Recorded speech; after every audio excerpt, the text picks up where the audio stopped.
Standing at 5'5", there are a lot of things that are wondrous about Jubilee, even though it may not look like that at first, other than her determination and sheer power of will that urged her to push forward after going through so many hardships. Jubilee has some cool powers in her arsenal that make her stand out. As she is a mutant who was a vampire at one point and then returned to being mutant, today we will look into how her vampire powers and mutant powers joined their hands together and made Jubilee the absolute unit that she is. So strap in and let's see what exactly Jubilee brings to the table other than her fiery personality. Before we go into our explanation, we have a very small request. If you like our content, please support us by subscribing to our channel. This is a small click for you, but for us, it means a lot. Thank you, and let's begin.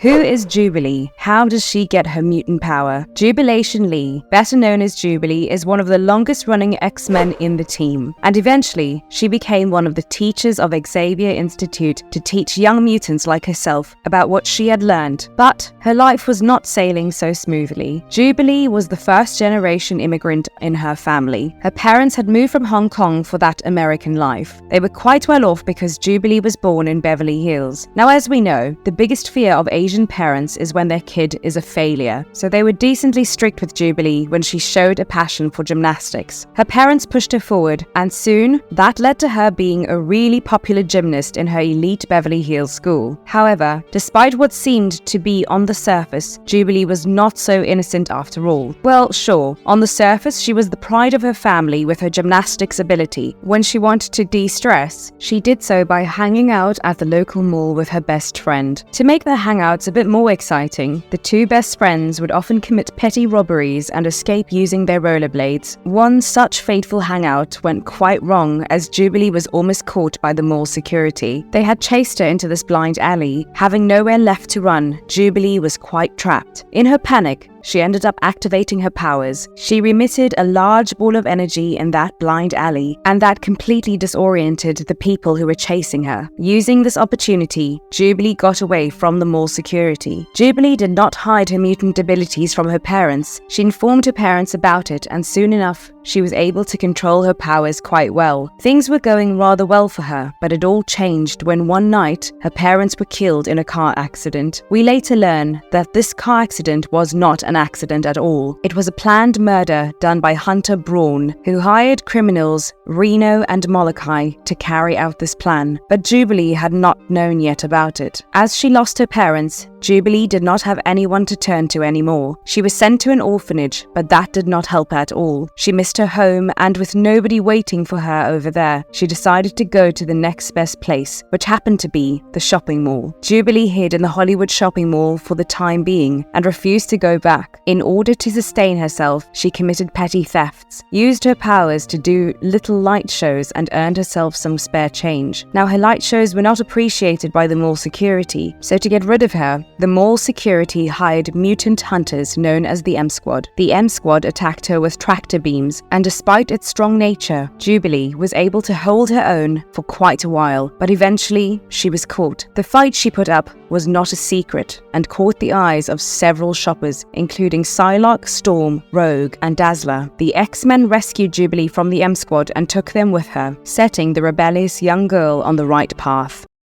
How does she generate fireworks through her hands? When we see Jubilee in action, it really does seem like she's shooting fireworks out of her hands. However, that is not quite the case. Although they may look like fireworks, what Jubilee actually shoots out of her hands are pyrokinetic or lumikinetic energy blasts. The blasts are completely controlled by her own mental and emotional state, which can be quite difficult for a young girl. As the name suggests, they are actually balls of energy that follow her will. She can easily direct them towards someone and control the intensity of the same. This type of fine control over such ability comes in extremely handy for Jubilee. Now, notice that we call it pyrokinetic and lumikinetic. So that implies that the explosive nature of these energy blasts is under her control, along with the brightness of these energy blasts. Controlling these two aspects of the power that she has, Jubilee can accomplish several different things. She She can easily disorient people with the blinding light of her energy blasts, or she can completely blast an object that is in front of her, turning it into dust. If she really focuses on what she wants to do, Jubilee can also channel her energy blasts and make it blow up inside someone's brain, effectively acting as a stroke for the person. While Jubilee calls the energy blasts her fireworks, it is very clear that these fireworks of hers can be extremely deadly.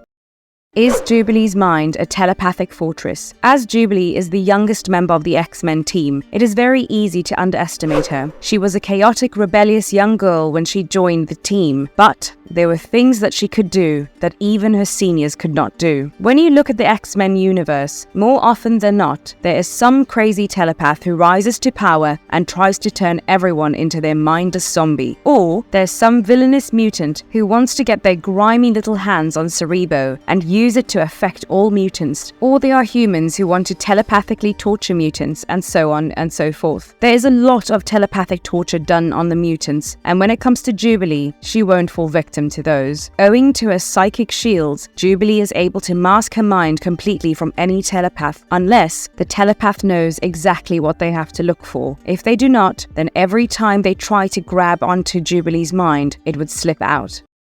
Is she a vampire? Now, if you are someone who has been wondering whether or not Jubilee is a vampire or mutant, well, you do not have to venture any further, because we have the answer right here. Scarlet Witch said, "No more mutants," and 90% of the mutants lost their powers then and there. Jubilee was one such depowered mutant. Now, obviously, the change took its toll on her. She had to go about adjusting to her new life, and that was quite the event. During the Curse of the Mutant arc, Jubilee and her friend Pixie are having lunch together right after Jubilee leaves the New Warriors. While they were out eating together, they got attacked, and Jubilee got infected with vampiric blood. Now, when you turn into a vampire, the person who turned you into the vampire has control over you. As Jubilee was turning into the vampire, she heard the call of her sire, the vampire who turned her, who is now her new master. Despite not wanting to go, she had to follow her sire's orders, and soon enough, Jubilee escaped from the X-Men and ended up going to Xerus, the son of Dracula, who was the new leader of the vampires at the time. Under the instruction of Xerus, Jubilee ended up becoming violent towards her own teammate and even bit Wolverine. Luckily, Wolverine's healing ability kicked in and stopped the infection, and X-Men was soon able to defeat Xerus and went back with Jubilee with them. While Jubilee was a vampire and looking for her cure, she got back her mutant abilities, which made her this cool vampire-mutant hybrid. Now, roughly about a decade later, she was turned. She finally found a cure, and she transformed back to normal.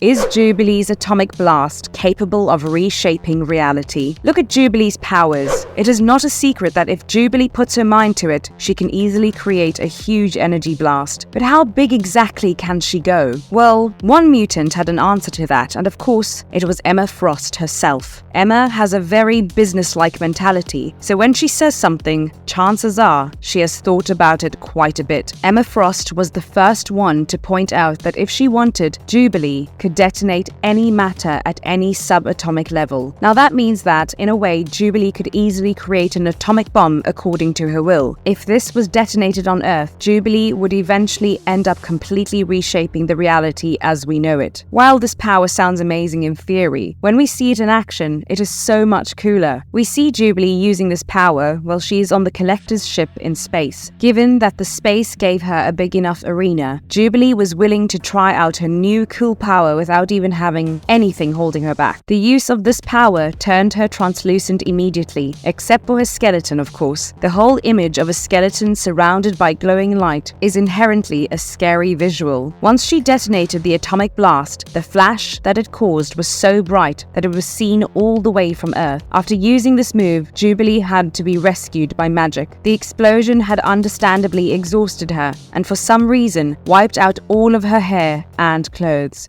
Does she have any disability? Jubilee is very good at changing reality with her very own atomic blasts. Not only that, she can also create her very own personal fireworks. But there's one thing that Jubilee can't do, and that is math. While I know that for a lot of us, math was probably a subject that we weren't the best at, we were still able to do basic calculations. However, for Jubilee, the math is never mathing. This is because she has a condition known as dyscalculia. It is a learning disability that makes it very hard for her to do arithmetic calculations.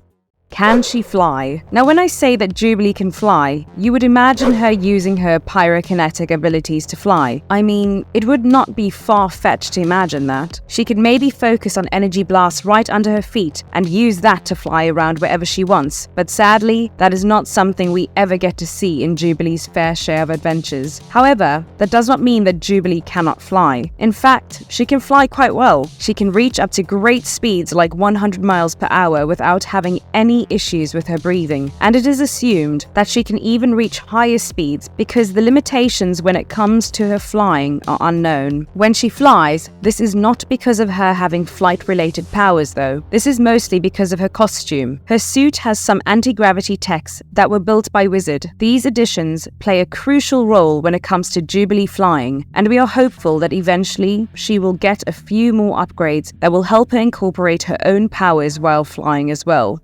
Does she have healing ability? In the Marvel Universe, if you are part of the X-Men crew, one of the main things that you have to have is regenerative healing. After all, in the type of situations X-Men often find themselves in, that ability comes in handy pretty much all the time. However, the young Jubilee did not have regenerative healing abilities as a mutant. Even though she was a part of the X-Men team, she was putting herself in grave danger without any ability to act as a buffer. Now, as we know, eventually, Jubilee turned into a vampire thanks to Xerus and his vampire blood. This led to Jubilee gaining some of the few cool powers that vampires usually have. One of those powers is the regenerative healing. Now, once she was taken into the care of X-Men, the doctors worked day and night to find a cure for her vampirism. Jubilee had to drink Wolverine's blood with its healing factors to keep her vampiric urges at bay while they worked on that cure. Drinking his blood made it easy for Jubilee to control the urge to attack someone. Now, drinking so many bottles of Wolverine's blood also helped her inherit the healing abilities to a degree, and helped Jubilee recover from injuries at a far faster rate than any else in her position.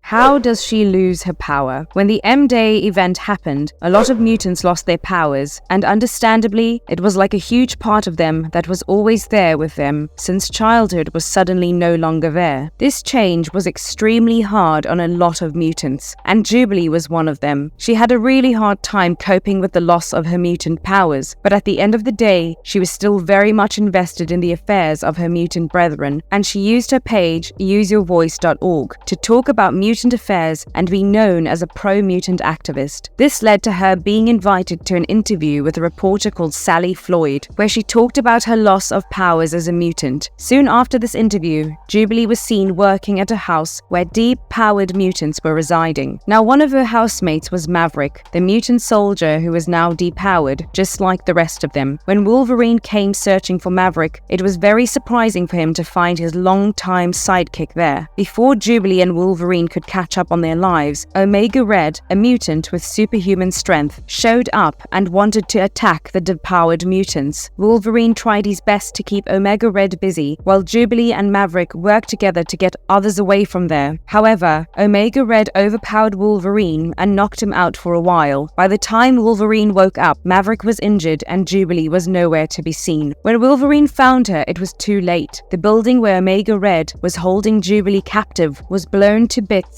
thanks to the interference of S.H.I.E.L.D. agents. When Logan found Jubilee, she was impaled through her chest by a fallen support beam. She was dying, and there was nothing that Logan could do except ask S.H.I.E.L.D. for help. So to save her, Wolverine surrendered to the S.H.I.E.L.D. agents, making sure Jubilee got saved. Losing her powers definitely made it difficult for Jubilee to go about her day-to-day life because there were so many people after her, and she did not have any means to protect herself.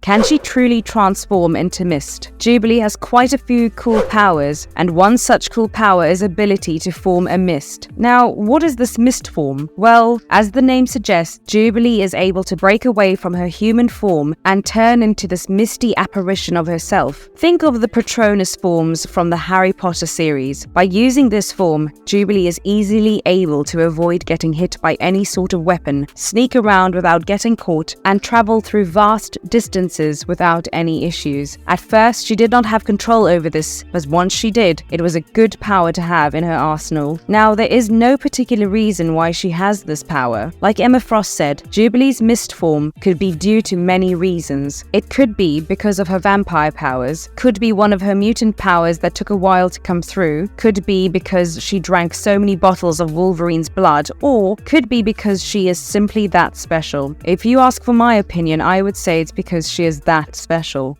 Can she control animals? When it comes to Jubilee and her control over animals, there's not much of a definitive answer. At one point, when we see her go on a camping trip with Wolverine and her adopted son Shogo, we see Jubilee basically adopt a bunch of feral wolves, specifically becoming the alpha member of the group. Other than that, there really have not been a lot of moments where we have seen her control animals. Can Logan end her existence? The X-Men end showcases a whole different ending to the X-Men. Jubilee is a movie producer, and she is no longer a hero. She has retired from her life of heroics and was focused on making Nightcrawler the hero of his own movie titled Dying is Forever. Now, one day when she was with Wolverine at the Xavier's Institute, it was seemingly attacked. A bunch of villains had shown up trying to take down Wolverine, and Wolverine fought tooth and nail to survive. Jubilee died in front of his eyes, and Logan could do nothing but helplessly watch as he was stuck in battle. He painfully sliced through all the villains he had, and the last person he faced off against was Bullseye. The fight was brutal, but eventually Wolverine claimed the victory. As Bullseye lay dying in his arms, he asked Wolverine why he did this to his friend, and that is when Wolverine realized the truth. All of this was just an illusion that was created by Mysterio, and the Bullseye he had killed was none other than Jubilee herself. This was the incident that led to Wolverine taking on the isolated life that we see him lead as Old Man Logan. Marvelous verdict. Despite being the youngest, Jubilee was one of the more daunting members of the X-Men, and her fan following has only grown over time. The way we follow her character from her young teen years to her matured adulthood, where she is settled with Shogo, is truly heartwarming. A lot of fans have sort of grown with Jubilee over the years, and with that much love and attachment for the character, we are excited to see Jubilee have her own movie someday in the future. Over the years, we have gotten quite a few of her cameos, and we must say, we are hungry for more. And if you liked our content, don't forget to leave and like and subscribe to us if you haven't already. Have a good one and be safe. Thanks, everyone.